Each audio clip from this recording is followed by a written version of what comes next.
अस्सलाम वालेकुम। प्रोग्राम सहाफ़ी में मतीउल्लाह जान। पाकिस्तान तहरीक-ए-इंसाफ की अवामी तहरीक का मामला अब अडियाला जेल तक पहुँच गया है। एक बार फिर पहले ही इमरान खान ने 5 अगस्त की तारीख मुकर्रर की थी एहतजाज को नुक्ता अरूज पर पहुँचाने के लिए, मगर उसके बाद फिर पाकिस्तान तहरीक-ए-इंसाफ के अंदर ही कुछ ऐसे अख्तलाफात मंजर आम पे आ रहे हैं जिनसे लगता है कि शायद PTI की क़यादत जो जेल से बाहर है उसके बीच कुछ कन्फ्यूजन है, कुछ उलझन है कि इस तहरीक की शक्ल क्या होगी।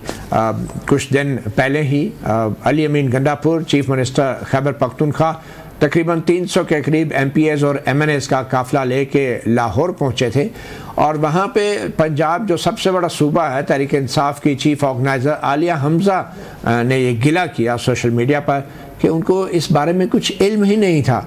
और उस ट्वीट के बाद तहरीक इंसाफ की क़यादत के अंदर से भी सख्त रद्द-ए-अमल आया। सेक्रेटरी जनरल पाकिस्तान तहरीक इंसाफ सलमान राजा ने आज अडियाला जेल के बाहर मीडिया से कहा कि आलिया हमज़ा को ऐसी ट्वीट नहीं करनी चाहिए थी और जो भी पार्टी के अंदर इख्तलाफात पैदा करने की कोशिश करेगा उसके खिलाफ सख्त कार्रवाई भी की जा सकती है। ये तमाम मिसअंडरस्टैंडिंग क्यों पैदा हो रही हैं और क्या अली अमीन गंडापुर ये सब कुछ जानबूझ के कर रहे हैं या फिर उनके बयानात का गलत मतलब लिया जा रहा है, इसी वाले से आज हम बात करेंगे। मगर इससे पहले कि हम इस सिलसिले में बात करें, आपको ये बताते चलें कि आज चंद घंटों के बाद, तकरीबन घंटों के बाद, अमेरिका में एक अमेरिकी कांग्रेस की एक ह्यूमन राइट्स कमेटी है जिसको टॉम लैंटॉस ह्यूमन राइट्स कमीशन कहते हैं। इंसानी हकूक़ का एक कांग्रेस का कमीशन है जिसमें पाकिस्तान के कुछ सियासतदान और कुछ दीगर हज़रात जो हैं वो इंसानी हकूक़ की जो हमारे मुल्क में सूरत हाल है उसके ऊपर उस कांग्रेस कमेटी के सामने अपना बयान रजिस्टर कराएंगे, जिसमें एक नाम जुल्फ़ी बुखारी का भी सामने आ रहा है। और चंद घंटों बाद जब पाकिस्तान के वक्त के मुताबिक तकरीबन 11:30 बजे ये कांग्रेस कमेटी का इजलास शुरू होगा और होपफुली उसको सोशल मीडिया पे बराह रास्त भी देखा जा सकेगा। वो क्या कहेंगे, क्या शिकायत होंगी, इसके हवाले से भी हम बात करेंगे। मेहमानों का तारफ़ कराते चलें। हमारे साथ इस्लामाबाद स्टूडियोज़ में मौजूद हैं मलिक अज़मत ख़ान, पाकिस्तान पीपल्स पार्टी साबिक़ वफाकी वज़ीर और सदर मलकन डिवीज़न। हमारे उनके साथ तशरीफ़ रखते हैं मलिक मोहम्मद तनवीर असलम, पाकिस्तान तहरीक इंसाफ के रुकन पंजाब असम्बली हैं, और हमें ज्वाइन किया है वीडियो लिंक पे जाहिद खान साहब ने, एडिशनल सेक्रेटरी इत्तलात हैं मुस्लिम लीग नून के, और अमेरिका से हमें ज्वाइन कर रहे हैं फैज़ रहमान, जर्नलिस्ट हैं और एनालिस्ट हैं। हम गुफ्तगू का आगाज़ है PTI से ही करना चाहते हैं, मगर पहले मुख्तसरन हम जो अमेरिका में इंसानी हकूक़ का ये जो कांग्रेस का कमीशन है इसके अंदर जो आज सरगर्मी होने जा रही है उस पर फैज़ रहमान से जानना चाहेंगे। फैज़ रहमान, ये इंसानी हकूक़ का जो कमीशन है 1983 में बना, कांग्रेसमैन टॉम लैंटॉस ने इसकी बुनियाद रखी। तकरीबन 43-44 साल पहले की ये बात है और टॉम लैंटॉस के बारे में कहा जाता है कि वो बड़े ही मशहूर कांग्रेसमैन थे और ख़ास तौर पे अमेरिकी कांग्रेस में मुंतखब होने वाले वो वाहिद हॉलोकॉस्ट सर्वाइवर थे। और हॉलोकॉस्ट दूसरी जंग अज़ीम के दौरान जो कुछ जूस के साथ हुआ उसके सर्वाइवर थे। तो ये एक तारीख़ है इस कमीशन की, कितनी अहमियत है इस कमीशन की हियरिंग की, और आज जो है जुल्फ़ी बुखारी क्या बयान देंगे और उनके अलावा और कौन लोग हैं जो इसमें शरीक होंगे। जी बहुत बहुत शुक्रिया मसीह। देखिए, सबसे पहली बात तो कि टॉम लैंटॉस जो कांग्रेसमैन थे कैलिफोर्निया से, बड़े ही नुमाया, और जैसे कि खुद आपने फरमाया कि एक यहूदी मेंबर थे कांग्रेस के चंद अव्वलीन मेंबरों में से, और ये इनका मुकाम इसलिए भी कांग्रेस में बहुत ज़्यादा था क्योंकि वो वाहिद मेंबर थे जो कि हॉलोकॉस्ट सर्वाइवर, यानी वो खुद वहाँ मौजूद थे उस वक्त और सर्वाइव करके वो और उनकी फैमिली कैलिफोर्निया पहुँची थी। अच्छा, एक और बड़ा इम्पॉर्टेंट इनका एक वो है पॉइंट कि ये वो रुकने कांग्रेस हैं कैलिफोर्निया से जिनके साथ हर 2 साल बाद एक पाकिस्तानी हुआ करते थे 80s में, 1980 की दहाई में, बिलाल कुरैशी, जिनको बिल कुरैशी साहब कहा जाता था। तो वो हर 2 साल बाद इनके ख़िलाफ़ खड़े हुआ करते थे। तो एक थोड़ी सी पाकिस्तान के साथ इनकी ये भी एक हिस्ट्री है, लेकिन बहरहाल ये तो गुजर चुके हैं। देखिए, कमीशन है लेकिन अहम है हर वो चीज़ जो कि कांग्रेस में और वाशिंगटन में किसी भी हवाले से किसी थिंक टैंक में, यूनिवर्सिटीज़ में या किसी भी जगह डिस्कस हो, वो पाकिस्तान के लिए और किसी भी मुल्क के लिए हर लिहाज से अहमियत की हामिल होती है, इसमें कोई शक नहीं है। लेकिन ये कमीशन ज़रा ये जहन में रखें कि ये सिर्फ एक एडवाइजरी और एजुकेशनल कमीशन है, इसका लेजिस्लेशन से और बाकायदा किसी कांग्रेशनल कमेटी से कोई ताल्लुक़ नहीं है। एक कांग्रेस का एक हिस्सा है, इसमें कोई शक नहीं, और बाकायदा कांग्रेस की एक रेजोल्यूशन के तहत कायम किया गया था। लेकिन ये नहीं है कि इसमें जो भी कुछ डिस्कस किया जाएगा उसका कुछ लेजिस्लेशन का नतीजा निकलेगा या कोई बाकायदा कोई एक बाइंडिंग एक अच्छा, इसमें कितने कांग्रेसमैन इस कमीशन के रुकन हैं फैज, और कितने शरीक होंगे कांग्रेसमैन? देखिए, ये एक अच्छी बात यह है कि ये बाई पार्टीजन है, यानी एक डेमोक्रेटिक इसका को चेयर होता है पार्टी का और एक रिपब्लिकन पार्टी का चेयर होता है, और फिर ज़ाहिर है बहुत से फिर इसके जो प्रोफेशनल्स हैं, टेक्नोक्रेट्स हैं, वो इसके मेंबर हैं। तो आज जो दोनों कहा यह जा रहा है कि दोनों मेंबर्स शरीक होंगे, और ये बात याद रखें कि ये सिर्फ पाकिस्तान स्पेसिफिक हियरिंग नहीं है, इसमें एक अफ़गानिस्तान की भी एक बड़ी नुमाया शख्सियत हैं, सादिक अमीनी साहब, जो काफ़ी मतलब पाकिस्तान मुखालिफ जज्बात के लिए माने जाते हैं, वो भी वहाँ मौजूद होंगे। एमनेस्टी इंटरनेशनल के एक नुमाइंदे मौजूद होंगे। फिर एक और बहुत अहम वकील हैं, बैनुल-अक़वामी हैं, अमरीकी, लेकिन उन्होंने बैनुल-अक़वामी तौर पर पॉलिटिकल प्रिजनर्स के साथ बड़ा काम किया है। उनका ग़ालिबन नाम जो है वो जैरेट। मगर ओवरऑल जुल्फ़ी बुखारी साहब किस कैपेसिटी में वहाँ पे होंगे? जी देखिए, अब इसमें जो जानने वाले तो कई ताने बाने ज़ाहिर मिला सकते हैं। आप ख़ुद टॉम लेंटोस जो कि गुज़र चुके हैं, उनका बैकग्राउंड, और फिर ज़ाहिर है कि जैरेट हमारे जुल्फ़ी बुखारी साहब का जो एक कॉन्टेक्स्ट है पूरा लंदन के हवाले से, वो भी सब जानते हैं। तो इसमें काफ़ी चीज़ें हैं जो बहरहाल बिटवीन द लाइंस पढ़ी जा सकती हैं।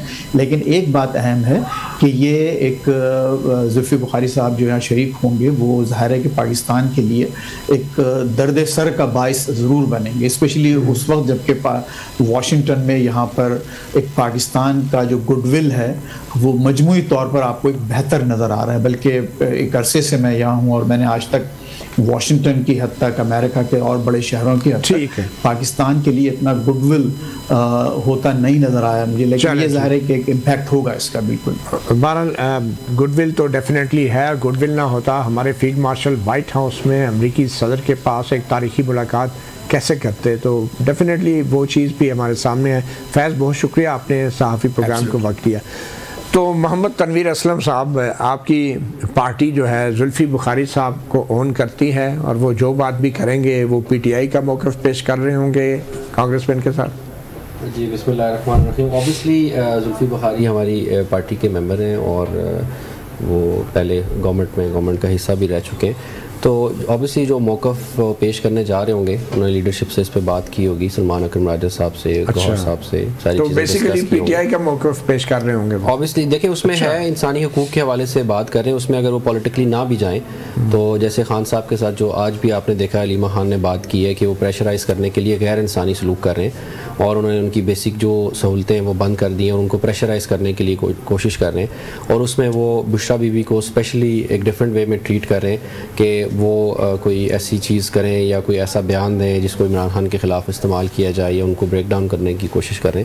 तो उसमें देखें, ये तो बेसिक चीज़ें हैं जिसमें जैसे उनके बच्चों के लिए बात कर रहे थे कि वो आके तहरीक लीड नहीं कर सकते, तो ये सारी चीज़ें जुल्फ़ी बुखारी वहाँ बयान करें। अब ये ऑब्वियसली अब देखें वो क्या बात करते हैं, फिर उसके बाद उसके ऊपर हम सही कमेंट कर सकते हैं कि वो क्या बात होगी और ठीक है। मगर क्या वजह है कि आपकी पार्टी के लोग सारी दुनिया में शिकायत तो लगा रहे हैं ऑब्वियसली, और जेन्युइन रीज़न भी हैं, हालात भी कुछ ऐसे ही हैं पाकिस्तान में, मगर पाकिस्तान के अंदर जो इंसानी हकूक़ की तंजीमें हैं उनके सामने क्यों काफ़ी नहीं है? यहाँ पे पाकिस्तान में भी आपको पता होगा parliamentary commission for human rights एक है, तो कांग्रेस की अगर पार्लियामेंट्री कमीशन में जा सकते हैं तो पाकिस्तान के पार्लियामेंट्री कमीशन के सामने ये सारी चीज़ें क्यों नहीं रखी जाती? देखें, पाकिस्तान के इदारों में जहाँ तक आप बात करें, हम ये तो बहुत बड़े लेवल की बात है कि हम जाके इंसानी हकूक़ की बात करें। हम सिर्फ खान साहब से मुलाकात के लिए अदालतों में जाते हैं कि यार आप हुकूक तो छोड़ें, आप हमें मुलाकात ही करा दें उनसे। तो मैं ख़ुद बज़ाते ख़ुद पिछले जुमेरात को खान साहब से मुलाकात के लिए गया था, लेकिन किसी सूरत उन्होंने हमें नहीं मिलने दिया, बल्कि वहाँ SHO ने मेरे साथ KP के 3 मिनिस्टर्स भी थे, हम सारों के साथ बदतमीज़ी की और फिर हम वहाँ से आ गए वापस। फिर आप देख रहे हैं कि मल्टीपल टाइम्स अलीमा खान जाती हैं कोर्ट्स में, कभी उनसे मुलाकात के लिए, कभी उनकी अपील्स के लिए। तो कमीशन और ये दूसरी तीसरी चीज़ें, पाकिस्तान में तो एक आप कहते हैं कि हिस्ट्री है कि जब आपने किसी चीज़ को ना करना हो या उसको गोल मोल करना हो तो या कमीशन बना दें या कमेटी बना दें, तो बस वो बातें ऐसी हो जाती हैं। तो एक डिसअपॉइंटमेंट है ओवरऑल, आप दे सकते हैं। ज़ाहिद खान साहब, आपकी हुकूमत है, हुक्मरान जमात है, पार्लियामेंट में आपकी अक्सरियत है, पार्लिमानी कमीशन फॉर ह्यूमन राइट्स भी एक बना हुआ है, वो क्यों फ़ाल नहीं है? क्यों लोगों को अमेरिका में जाके कांग्रेसमैनों के सामने शिकायत लगानी पड़ती हैं? आपके इंसानी हकूक़ के इदारे किधर हैं और ख़ास तौर पे पार्लियामेंट क्यों नाकाम है इन तमाम शिकायत का अजाला करने में? अब्दुल्ला जान साहब, जब हम खुद अपनी पार्लियामेंट की कदर नहीं करेंगे तो ये सूरत हाल तो पैदा होगी। मुझे बता दें कि जब हम, आप तो अक्सरियत में ना, आप तो कदर करें ना। अगर आप मुझे बात करने दें तो मेहरबानी होगी, अगर आप पसंद करते हैं तो मैं बात करूं, फिर आप जरूर सवाल करें। देखिए, ये अक्सरियत की बात अपनी जगह पे होती है, लेकिन जब आप पार्लियामेंट के अंदर जिस चीज के लिए पार्लियामेंट बना है और उसके अंदर आप वो जो इश्यूज है वो छोड़ के कुछ और इश्यूज को लेके आते हैं, तो फिर तो सूरत हाल यही बनती है ना। और जहां तक अमेरिका के कांग्रेस है, वो कांग्रेस की नहीं है कमेटी है, वो तो सिर्फ ऐसा लग रहा है कि हमने यही सोचा है कि वो पाकिस्तान के लिए बुलाएगी, पाकिस्तान के लिए नहीं बुलाएगी। अगर वो इतने मुखलिस है और इतनी अच्छी बात है तो वो फलस्तीन के लिए क्यों नहीं कर रही, इसराइल के ऊपर क्यों नहीं कर रहे? कि गजा का जिस तरीके से हशर करवा दिया तो उधर क्यों नहीं कर रहे? या अफगानिस्तान में जो कुछ हो रहा है, या अमेरिका ने अफगानिस्तान में जो कुछ किया है, या आज तक हम भी सड़ रहे, वो हमारे सुबह आपको पता है कि आज तक हमें से नुकसान हो रहा है, तो वो तो ऐसी बात नहीं। जाहिर है कि उनके जो अभी जो भी बुखारी अगर वो जाएगा तो अच्छी बात है, लेकिन ऐसा नहीं कि कल उसके जो उधर जो स्टांस ले रहे हैं और फिर PTI वाला उनको डिनाई करे। अभी आप मुझे बता दें कि ऐसे कोई पार्टी के एक स्टेज पे बैठे हुए लोग जो लीडरशिप हो और आपस में उसके इतने तजाद हो कि वो जो चीज बयान करना चाहते वो बयान ही नहीं कर सकते। मिसाल कि वो कहते, कोई कहते कि 5 अगस्त को, क्योंकि इमरान खान ने 5 अगस्त के लिए कहा है, और वो कह रहे हैं नापूर साहब के 9वें दिन। चले हम उस तरफ भी आते हैं, हम उस तरफ आएंगे अभी। ज़ैद साहब ये बताए ना कि क्या वजह है कि जो पाकिस्तान के जो इदारे हैं उन पे लोगों को एतमाद नहीं है, अदालतों पे भी एतमाद नहीं है, और आप खुद बताएं ना बतौर सियासतदान, पाकिस्तान में इस वक्त इंसानी हकूक़ की क्या सूरत हाल है? आप मुतमईन हैं इससे? मुझे एक मतुल्ला जान साहब, एक बात आपसे सवाल भी मैं करता हूँ, मुझे आप इजाजत दें। ये 70 साल में जो अदालतें जो थी वो ठीक थी, या कल तक जो अदालतें जो फैसले करते रहे साकिब निसार? तो इसका जवाब तो आप देना। 70 साल से आप सियासत कर रहे हैं, आप हुकूमतों में रहे हैं, आप मुझसे क्या पूछ रहे हैं? हमने तो जदोजहद की मतुल्ला जान साहब, हमने तो तहसील में भी गुजारे, हमने जेलें भी काटी हैं, हमने तो बहुत कुछ। तो आप बताएं ना फिर कि इस वक्त क्या सूरत हाल है इंसानी हकूक़ की? देखिए, अगर सियासतदान, इसका हल एक ही है, वो ये कि सियासतदान मिल बैठकर इसका रास्ता रोके। अगर वो नहीं मिल बैठते हैं फिर यही होगा कि आप किसी की छतरी की इंतजार करोगे, वो दूसरा किसी की छतरी की इंतजार करेगा। 2011 से जिस तरीके से PTI को लॉन्च किया गया, या इससे पहले भी जो जितनी पार्टीज के अब देखे, ये सबका यही सूरत हाल है। लेकिन अभी तो चलो ये सब कुछ तो हो गया, अब इसको काउंटर करने के लिए तो अभी इस वक्त तो सारी पॉलिटिकल पार्टीज बैठ सकते हैं ना। अगर हम एक दूसरे को गाली देते हैं, हम कहते नहीं हम आपसे बात नहीं करते, हम एस्टेब्लिशमेंट से बात करते, तो फिर मुझे बता दे, फिर ये डबल स्टैंडर्ड नहीं हुआ? तो चाहे तो यही है जो आप वाली बातें, मैं उससे इत्तेफाक करता हूँ कि जितने इदारे अभी इस वक्त हमारे हैं और जो कुछ हो रहा है वो ठीक नहीं है, लेकिन उसके लिए सियासतदानों के ऊपर जी इल्जाम इसका सिर्फ सियासतदानों पे नहीं लगाया जा। बिल्कुल सही, बिल्कुल सही। मलिक अजमत खान साहब, पाकिस्तान पीपल्स पार्टी जो है इस बात की तायद करती है कि PTI अमरीकी कांग्रेस के नुमाइंदों के सामने जाके इंसानी हकूक़ के बारे में बात करे या मुल्क से बाहर शिकायत करे। पीपल्स पार्टी कैसा देखती है? मतीउल्लाह जान साहब, मेरी तो ख्वाहिश होगी कि जुल्फ़ी बुखारी गज़ा के मुसलमानों के लिए बात करे और उन यहूदियों को कहे कि आप ये जुल्म ना करें, हमें सबक ना सुनाएं। पूरी दुनिया को आप सबक सुनाते हैं लेकिन ख़ुद जो कर रहे हैं ज़रा उस पर भी सोचें। बेजाता ख़त का इस्तेमाल, मुसलमानों की नस्ल कुशी, ये जो कर रहे हैं पहले वो रोकें। और हमारे मुल्क की चली बात आ गई तो मैं ये कहूँगा कि क्या बाहर जाके बात करनी चाहिए जुल्फ़ी बुखारी को? और गज़ा के मुसलमानों के हवाले से बात करनी चाहिए, पाकिस्तान के हवाले से यहाँ पर ये भी बात फिर करनी चाहिए कि जब तहरीक इंसाफ इस मुल्क के अंदर नाइंसाफ़ी का दौर चला रहा था, जब वो खातून फरियाल को बेलावजह रात के 12 बजे घसीट कर जेलों में डाल रहा था, मरियम नवाज को किसी तरह बेगुनाह गिरफ्तार कर रहे थे, 2 साल तक खुर्शीद शाह को बिला किसी केस के जेल में रखकर ये कहे लगाते थे कि हम सबको जेलों में डालेंगे, हम इसके टीवी छीन लेंगे।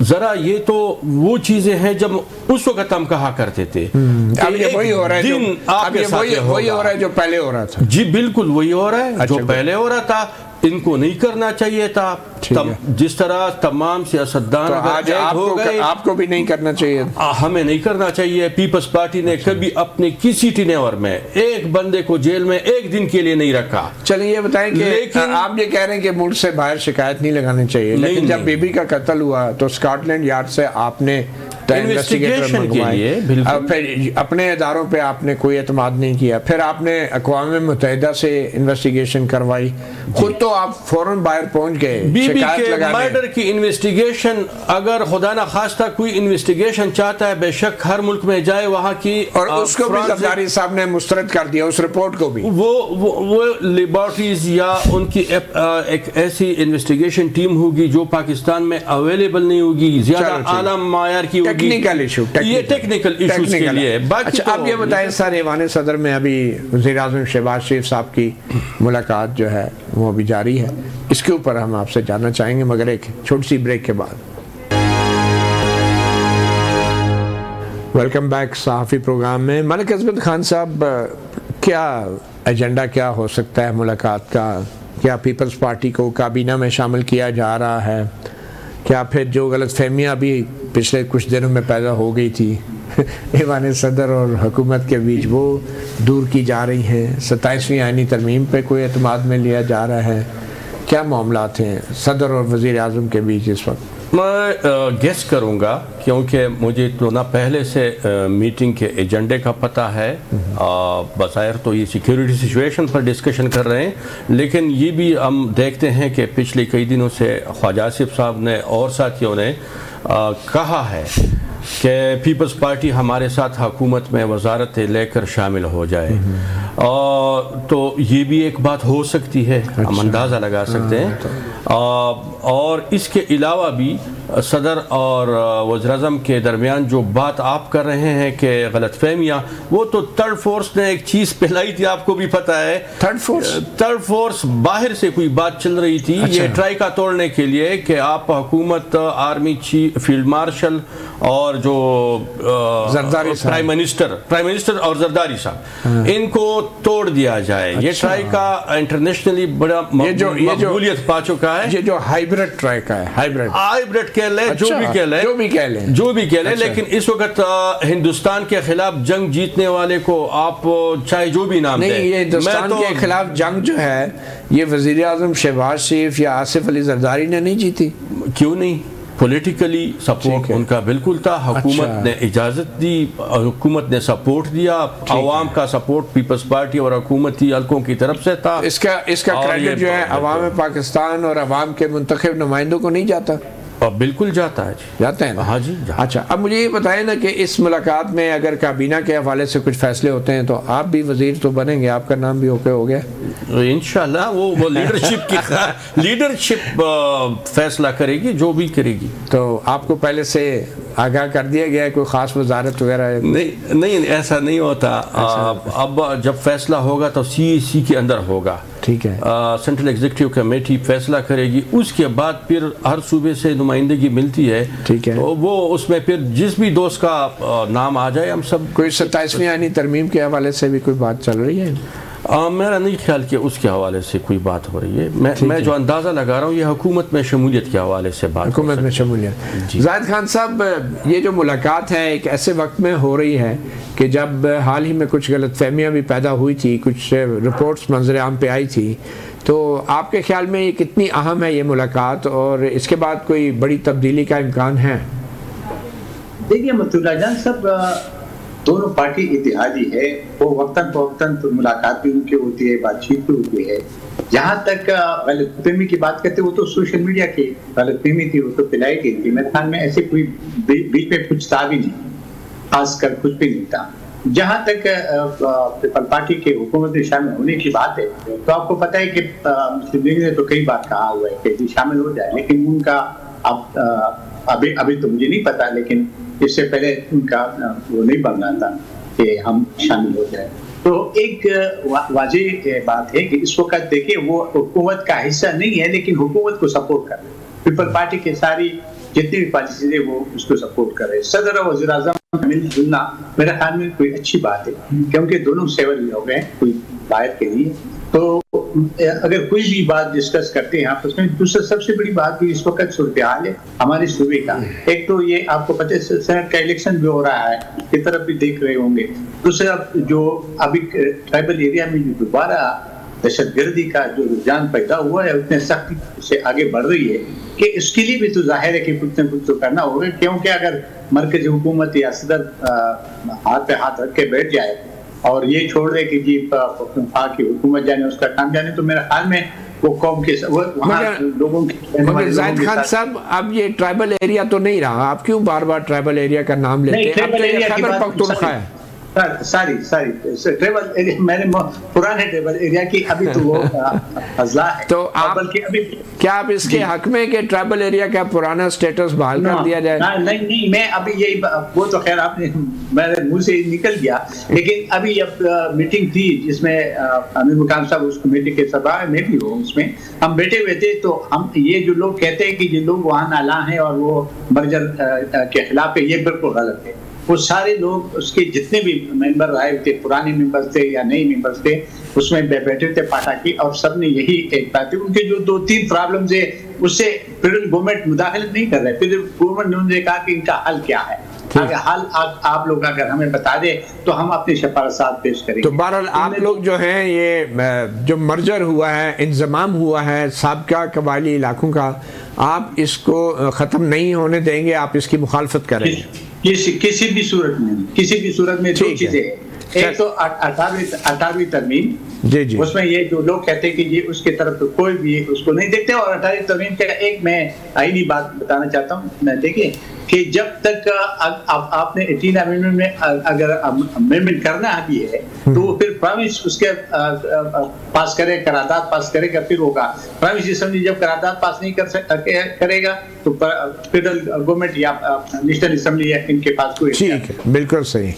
जनाब मोहम्मद तनवीर असलम साहब, आपको क्या लगता है, क्या शहबाज शरीफ साहब और आसिफ अली जरदारी साहब मुल्क की मौजूदा सियासी सूरत हाल के हवाले से भी उनको कुछ सोचना चाहिए और कोई फ़ैसले करना चाहिए? और आपके ख्याल में क्या इमरान खान भी मौजूद बहस होंगे इस मुलाकात?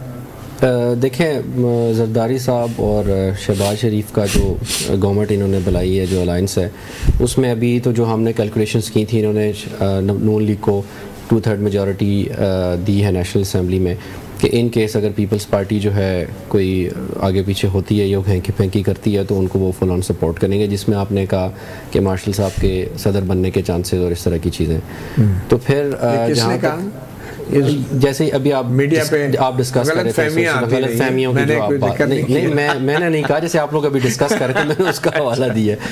तो कहने का मकसद ये है कि अभी ये पहले भी बात कर रहे थे कि इनको फ़लस्तीन की बात करनी चाहिए, इनको इंडिया की बात करनी चाहिए। तो जब आप किसी मुल्क को, किसी गवर्नमेंट को रिप्रेजेंट कर रहे होते हैं तो ये रिप्रेजेंटेटिव्स का काम होता है। एक जेल में बैठे हुए शख्स का जो ख़ुद बेचारा अपने हकूक़ नहीं ले सकता, वो किसी के हकूक़ या इंसानी हकूक़ की क्या बात करेगा। तो फ़लस्तीन और इंडिया के ऊपर जब इंडिया ने हमला किया वो सारा क्रेडिट तो ले रहे हैं, लेकिन कोई एक ट्वीट, कोई एक प्रेस कॉन्फ्रेंस, कोई एक वीडियो मैसेज इनका आप दिखाएं इनकी लीडरशिप की तरफ से, चाहे वो पीपल्स पार्टी है चाहे वो नून लीग है, कि इन्होंने कोई जारी किया हो। बाकी इनको ज़ाहिर बात है जुल्फ़ी के वहाँ जाना है, इमरान खान के, फिर इन्होंने कहा जी पार्लियामेंट के बारे में बात होनी चाहिए। अब इमरान खान ऐसा गैर पार्लिमानी लीडर हो गया है और ऐसा कोई गैर पार्लिमानी अमल है कि हमने जब पंजाब असम्बली में जिक्र किया और ख़ान की रिहाई की बात की तो हम 26 लोगों को उन्होंने सस्पेंड कर दिया। तो यानी कि इमरान खान के बारे में क्या बात करेंगे, उसके बेचारे के बारे में हम मीडिया पे बात करें तो नाम काट देते हैं। वो बेचारे तो नहीं है खैर देखिए हम तो अब उनको बेचारा ही समझते हैं कि मैंडेट भी उनको नहीं मिलता। अपने लीडर को बेचारा नहीं समझना चाहिए। नहीं परेशान, देखिए Imran Khan is the one के जिनको सोच के, जिनको डिस्कस करके हर फैसला इस मुल्क में लिया जाता है। इस वक्त अल्हम्दुलिल्लाह हम इसको अपनी कामयाबी समझते हैं। चलिए अच्छी बात है, आपको अपने लीडर पे तरस आ रहा है, मगर ये बताएं कि ये जो इख्तलाफात की खबरें हैं ये क्या मामला है? 5 अगस्त है, 90 दिन है, ये कौन फैसले कर रहा है? इसके ऊपर इख्तलाफात पे आज खान साहब का मैसेज जेल से भी आया है कि किसी के भी इख्तलाफात इंपॉर्टेंट नहीं है, खान साहब से इंपॉर्टेंट कोई भी नहीं है। आज जैसे मैंने आपको बताया कि उनके ऊपर सख्तियाँ बढ़ा दी इन्होंने, तो जब खान साहब के ऊपर सख्ती होगी, उनके ऊपर जुल्म होगा, तो हम किसी के भी इख्तलाफ को इंपॉर्टेंट नहीं समझते हैं। इसके ऊपर सेक्रेटरी जनरल साहब ने भी बयान दिया, अलीमा खान साहिबा ने भी दिया कि किसी का कोई इख्तलाफ इंपॉर्टेंट नहीं है। तो इख्तलाफात एक साइड पर हैं, इमरान खान के वोटर, उनके सपोर्टर, उनके टाइगर्स हमेशा उनके पीछे खड़े हैं। कि कहा जाता है कि जो भी इमरान खान साहब से मुलाकात करने में कामयाब हो जाता है, खान साहब उसकी बात सुन के एक नया बयान दाग देते हैं, और जो फरीकैन हैं उनकी तो मुलाकात ही नहीं होने दी जाती। अब आलिया हमजा की मुलाकात तो होगी नहीं, तो वो बज़ाहिर तासुर ये दिया गया है कि शायद खान साहब आलिया हमजा से खुश नहीं हैं। तो आपको क्या लगता है, क्या आलिया हमजा बतौर चीफ ऑर्गेनाइज़र सबसे बड़े सूबे की, जिन्होंने अपने कारकुनों को मुंह दिखाना है कि भाई लाहौर में इतना बड़ा वाक़या हो रहा है, मीटिंग हो रही है और उनको पता ही नहीं है, तो वो कैसे मुस्तकबिल में कारकुन उनकी इज़्ज़त करेंगे और वो कारकुनों को बाहर निकाल पाएंगे? देखें इसमें थोड़ी सी मिसअंडरस्टैंडिंग आप कह सकते हैं हो सकती है। देखें बहुत सारी तंजीमी मीटिंग्स होती हैं जो आलिया हमजा साहिबा बुलाती हैं, हम पार्लियामेंटेरियंस उसमें नहीं जाते, वो टिपिकल ऑर्गेनाइजर्स या तंजीम की मुलाकात होती है। अब देखें इमरान खान की जो पार्टी है उन्होंने हमेशा कहा है कि मैं इसको पॉलिटिकल इंस्टीट्यूशन बनाना चाहता हूँ, और वो तंजीम के ऊपर हमेशा फोकस करते हैं। हम जो पार्लियामेंटेरियंस होते हैं हम हमेशा तनकीद या प्रेशर में होते हैं कि हमने डिलीवर करना होता है, हमने काम करना होता है। तंजीम को फिर भी थोड़ी सी लिवरेज मिल जाती है कि उनके ऊपर। तो आप जो पार्लियामेंटेरियन हैं वो आलिया हमजा के बुलाने पे नहीं जाते? नहीं, हम परसों जा रहे हैं, उन्होंने फिर हम सबको बुलाया। अच्छा। नॉर्थ रीजन की 17 को उन्होंने लाहौर में मीटिंग रखी, हम सब जा रहे हैं, आलिया हमजा से मिलेंगे और जो वो इंस्ट्रक्शंस मतलब उनकी भी तो अहमियत तो है ना, बिल्कुल अहमियत है। और पंजाब की वो चीफ कल उन्होंने पूरी तंजीम बुलाई हुई है, कल तंजीम की मीटिंग है, परसों हम पार्लियामेंटेरियंस की उनसे मीटिंग है। ऐसा बिल्कुल भी नहीं है कि आलिया हमजा को हम कोई डिसऑन करेंगे या वो उनकी कोई पार नहीं है, अथॉरिटी नहीं है, हम सब पहुंचेंगे उनकी मीटिंग। चलें ठीक है, एक छोटी सी ब्रेक लेते हैं। वेलकम बैक सहाफ़ी प्रोग्राम में। तो मलिक अज़मत खान साहब, ये जो मखसूस नशस्तों के ऊपर अब एक नया झगड़ा पैदा हो गया मुस्लिम लीग नून में, JUIF में, खैबर पख्तूनख्वा में, तो अब तो ये फैसला आया है कि वहाँ पे टॉस से फैसला होगा माले गनीमत के ऊपर जो फटा पड़ा है।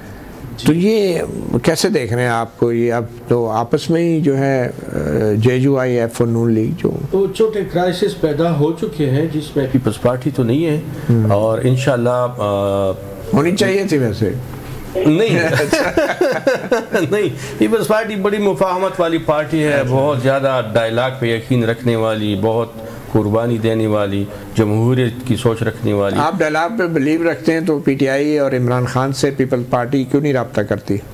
पीपल्स पार्टी ने अगर आप याद करें तो बहुत कोशिश की है पिछले वो तो हुकूमत बनाने के लिए की थी ना, उसके बाद कभी कोई रब्ता किया है डायलॉग के लिए? देखिए अगर फिर जरूरत पड़ी, या ये फैसला शहबाज शरीफ करेंगे?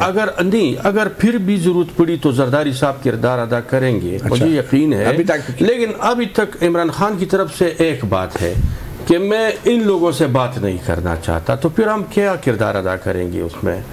जब वो कहेंगे कि मैं आप लोगों से बात करना चाहता हूं तो फिर हम किरदार अदा करेंगे। अगर आपके लीडर सदर पाकिस्तान सुप्रीम कमांडर जो हैं एक जेल की मुलाकात नहीं करवा सकते पीटीआई के कारकुनों की, तो वो आपसे क्यों बात करें? पीपल पार्टी ने कभी कहा कि इनकी मुलाकात होनी चाहिए। कुछ प्रिंसिपल्स भी होते हैं ना किसी पार्टी के। पीपल्स पार्टी की तरफ से जेल मुलाकातों के हवाले से आज तक कोई बयान क्यों नहीं आया? अगर मुलाकात की बात करते हैं तो आपको पता है कि यूसुफ रजा गिलानी साहब ने, जो चेयरमैन सेनेट है, आपके बंदे भी जेल में रहे हैं, बिल्कुल, और उन्होंने उस मेंबर के लिए वो पेश किया और उस पर बड़ा एहतजाज भी किया कि इसको पार्लियामेंट सेनेट में ले आओ, और उसका वो ऑर्डर जो है जेल से, उस पर अमल ही नहीं हुआ। उस पर अमल नहीं हुआ तो क्या एक्शन लिया यूसुफ रजा गिलानी साहब? तो देखिए, आज जमहूरी इदारे तो इस वक्त इतने मजबूत नहीं है, इतने मजबूत नहीं है। सच कहेंगे, ये जमहूरी इदारों की बात नहीं, ये पार्लियामेंट की आप बात कर रहे हैं। ये पीपल्स पार्टी के साबिक वजीर आजम की जो सेनेट के चेयरमैन हैं, जो कायम मकाम सदर बनते हैं, वो भी बेबस बेख्तियार जान साहब, आप किसी और मुल्क से तो नहीं आए। फिर आप सारा इल्जाम पीटीआई पे क्यों डालते हैं? फिर अपना भी कसूर माने ना। देखिए जी, मैं उन बातों को याद कर रहा हूँ जो इमरान खान साहब ने तकरीरों में कही है कि मैं प्लाने को ये करूंगा, इसको लटका दूंगा, इसको डाल दूंगा जेल में, इसको ऐसा कर दूंगा। अच्छा ये बताएं, अब यूसुफ रजा गिलानी साहब ने क्या एक्शन लिया फिर जब उनका हुक्म ही नहीं माना गया? पूरी सेनेट का चेयरमैन हुक्म दे रहा है, उस पर नहीं अमल हुआ, क्या हुआ? वो एहतजाजत उस सेशन को उसने चेयर नहीं किया। अच्छा क्या कर सकते हैं? जैसे नवाज शरीफ साहब चीनी की कीमत बढ़ जाती है तो एहतजाजत वॉकआउट कर जाते हैं। हम इतना ही कर सकते हैं। सेनेट चेयरमैन का एक सेशन चेयर नहीं किया। अच्छा, एक हुक्म ना मानने पे अलामती तौर पर तो हमने कुछ कर दिया ना। चलो अलामती तौर पे नहीं, पार्लियामेंट कोई, आप देखिए मतीउल्लाह जान साहब, आप किसी और मुल्क से तो नहीं आए, इसी मुल्क में रहते हैं। पार्लियामेंट के हर सेशन में मैं आपको देखता हूं। पीटीआई के वाले से क्यों नहीं कहते कि चलो पीटीआई की भी मजबूरी है? पार्लियामेंट तब मजबूत होगा जब तमाम सियासी कुव्वतें एक दूसरे के साथ बैठेंगी। अब मुझे बताओ, इसमें मेरी गलती है, इसमें नून की गलती है, या किसकी गलती है? वापस मखसूस नशस्तों पे आ जाते हैं। जाहिद खान साहब, ये मखसूस नशस्तों पे जो मामला है अब टास पे आ चुका है, तो ये क्यों नहीं खैबर पख्तूनख्वा की जो असम्बली में ये मामला हल हो रहा और मखसूस नशस्तों पे हल्फ भी नहीं लिया गया अभी तक? होगा क्या? और सेनेट के इलेक्शंस कैसे होंगे? कैसे देख रहे हैं आप आने वाली सूरत हाल को? देखिए ये अहमदुल्लाह जान से सबसे तो बड़ी बात ये कि स्पीकर इजलास बुलाएगा तो तभी हल होगा। जब स्पीकर वो इजलास नहीं बुलाते तो क्या कहाँ से होगा? ये अब ये बता दें कि ये भी पीटीआई का एक तरीकाकार है कि जो फैसला चलो नहीं था, बेशक नहीं बुलाया था, लेकिन जब फैसला हुआ तो स्पीकर को बुलाना चाहिए ताकि लोग तो हल्फ उठा ले तो मेंबर से। क्योंकि अभी तो सुप्रीम कोर्ट का फैसला, इसके बाद तो कोई और अदालत नहीं है ना कि कहीं और जाए। तो सबसे बड़ी बात है कि इस वक्त जो पख्तूनख्वा के स्पीकर साहब है वो वज़ीर आला साहब है। आज भी मैंने थोड़ी देर पहले देख रहा था कि गवर्नर ने उनको खत लिखा कि भाई इजलास बुला ले, तो इजलास बुलाएगा तो सेनेट का इलेक्शन होगा। और जहां तक सेनेट की इलेक्शन की बात है तो मेरे ख्याल में ये मुझे जो अंदाजा ये कोशिश की जा रही है कि हुकूमत और अपोजिशन मिलकर अनअपोज ये इलेक्शन हो जाए, जिस तरह पहले होते थे। मैं खुद भी जब 2008 में बना था सेनेटर, तो उस वक्त भी जो अपोजिशन के लोग थे उन्हें के साथ कंप्रोमाइज करके इलेक्शन नहीं हुआ। क्योंकि ये जो बात अभी चल रही है कि मंडी लगी होती है, लोग बिक जाते हैं, तो ये सारी सिचुएशन से सारी पॉलिटिकल पार्टी बच जाएंगे। तो ये बेहतर अच्छी बात है अगर ये तरीका हो जाए। क्या इस दफा सेनेट के इंतखाबात में पैसा चलेगा? ये देखिए, मुझे तो जो खबरें आ रहे हैं मैं तो इसकी बात कर रहा हूँ। मुझे नहीं पता कि चलेगा या नहीं चलेगा, देगा या नहीं देगा, क्योंकि इस वक्त तो देखे ना, इस वक्त तो अपोजिशन के तो अपने मेंबर्स है। मिसाल के हमारे 16 मेंबर है, हमारा तो एक हम सेनेटर और हमारा कैंडिडेट भी एक ही है, तो एक कैंडिडेट तो हम बना सकते हैं। जहां तक बाकी पार्टियों के तो जाहिर है कि उसके 34 है कि 32 है पीटीआई के, वो आजाद मेंबर है। अब उस पर तो कोई पार्टी का कतरन है नहीं, वो किसको वोट देते, किस तरीके से देते, पैसे के बदले देते, बगैर पैसे के देते, तो वो तो अल्लाह ही बेहतर जानता है। लेकिन मैं आपकी नजर आजाद घोड़ों पे है? नहीं, मैं तो कह रहा हूँ कि जी हमें तो जरूर, हमारा तो एक मेंबर है जो हम खुद अपने मेंबर से वो जितवा सकते हैं। हमारा मुस्लिम लीग का तो मैंने आपको अर्ज किया ना कि हमने एक कैंडिडेट खड़ा किया हुआ है। बहरहाल आप ये कह रहे हैं कि पैसा चलेगा? नहीं, मैं तो ये कह रहा हूँ कि पैसा नहीं चलना चाहिए, अगर कोई चलाता भी है तो गलत है, क्योंकि हमारे सूबे में जब एक जो पिछली दौर था उसमें हुआ था, उसके 14 नंबर कायम किए थे। अच्छा, क्विकली आखिर में एक सवाल आप तीनों से मुख्तसर जवाब के लिए, ये जो हाल ही में हुकूमत ने एक ऑर्डिनेंस जारी किया है, फ्रंटियर कांस्टेबलरी का नाम बदल के फेडरल कांस्टेबलरी रख दिया है, आप इससे मुत्तफिक हैं? ये किससे मेरे जिस्मान किया आपने? फ्रंटियर कांस्टेबलरी का जो एक इदारा था, जो साहब आपने मेरे से सवाल किया? जी जी आपसे। अच्छा देखिए, जो इस वक्त सूरत हाल है मुल्क में और खासकर दहशतगर्दी का, आपको पता है कि ठान की पुलिस ने हड़ताल भी की थी, और उसने हड़ताल में क्या कहा था?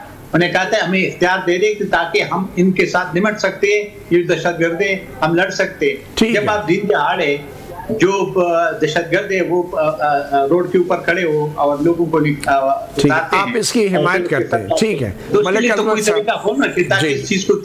सही है, सही है। मलिक अजमत साहब जी, मैं तो समझ रहा हूँ कि ये अच्छा फैसला है और चाहिए कि फोर्सेस को ज़्यादा से ज़्यादा इख्तियारात खासकर उन इलाकों के लिए या दहशतगर्दी के खिलाफ जंग के लिए दिए जाए, उनको वसाइल भी दिए जाए ताकि अमन कायम हो सके। ठीक। एक फेडरल सिक्योरिटी फोर्स भी आपके बानी लीडर जुल्फकार अली भुट्टो ने बनाई थी, जिसके सरबराह उनके खिलाफ वादा माफ गवाह बने, और फिर आपके बानी लीडर जुल्फकार अली भुट्टो को का मुबैना तौर पे अदालती कत्ल भी हुआ। बिल्कुल हुआ। अदालत के लिए वही वादा माफ गवाह बने थे। तो ये फेडरल सिक्योरिटी फोर्स से मुख्तलिफ होगी? मुझे तो लगता है मुख्तलिफ है। अच्छा, चलें अल्लाह करे मुख्तलिफ हो। मोहम्मद तनवीर असलम साहब, आप क्या कहेंगे? देखिए, डिपेंड करता है कि उस फोर्स से क्या काम लेना चाहते हैं, क्योंकि अगर आप वहाँ पे बात करें तो केपी और बलूचिस्तान और कश्मीर जैसे इलाके में तो हमारी फ़ौज बहुत बड़ी तादाद में मौजूद है। अगर दहशतगर्दी को कंट्रोल करना है या कुछ इस तरह की चीज़ें करने तो पुलिस से ज़्यादा या बाकी इन फोर्सेस से ज़्यादा पुलिस आपसे फारग होगी तो कुछ और फ़ौज का कंट्रोल है, यही बात है।